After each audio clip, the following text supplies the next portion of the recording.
बात यहाँ पर फ्रांस के संप्रभुता की है, क्योंकि बात अब सीधे फ्रांस और अमेरिका के टकराव की है। और अब यहाँ पर भारत के सामने फ्रांस के रक्षा क्षेत्र से बहुत कुछ हासिल करने का मौका है।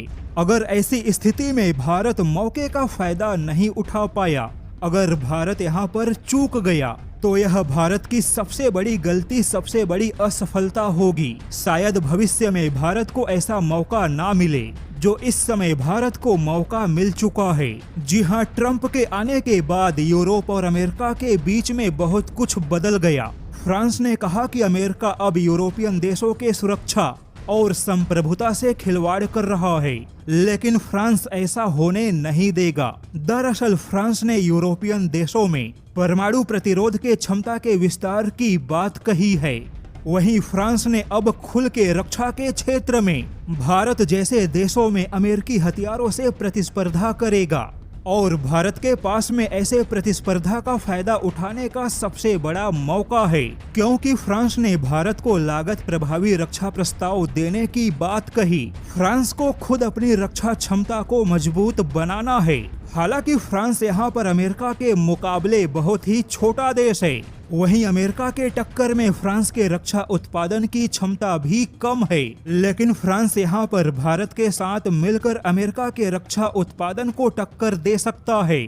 फ्रांस ने दावा किया कि यूरोपियन देशों ने हमेशा अमेरिकी हथियारों को ही अपने सुरक्षा का माध्यम माना। ऐसे में यूरोपियन देश काफी पीछे छूट गए, लेकिन फ्रांस ने हमेशा यूरोपियन देशों से अलग रास्ता चुना। जैसे कि फ्रांस को भी अमेरिका के F-35 में शामिल होने का प्रस्ताव मिला था, लेकिन फ्रांस ने अमेरिकी प्रस्ताव को ठुकरा दिया। ठीक वैसे ही इतिहास में फ्रांस भी कभी यूरोपियन देशों के यूरोफाइटर का हिस्सा था, लेकिन फ्रांस को उस समय यूरोफाइटर में कई सारी समस्या दिखाई दी। डिजाइन और तकनीकी क्षमता को लेकर कई सारे मतभेद पैदा हुए।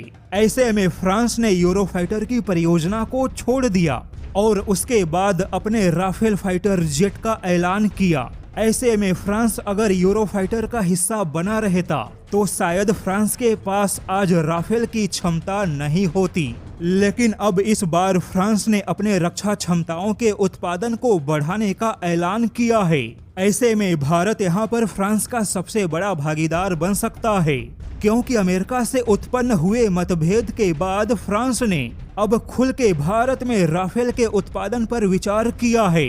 वहीं फ्रांस ने भारत को इंजन की तकनीक देने की बात कही, यानी कि भारत के सामने मौके का फायदा उठाने का पूरा मौका है। लेकिन भारत अभी भी पिछले 2 सालों से मौके का कोई फायदा उठाने के लिए कोई ठोस कदम नहीं उठा पाया, क्योंकि इंजन की तकनीक पाने के लिए भारत ने अभी तक किसी भी प्रस्ताव पर कोई भी कदम आगे नहीं बढ़ाया।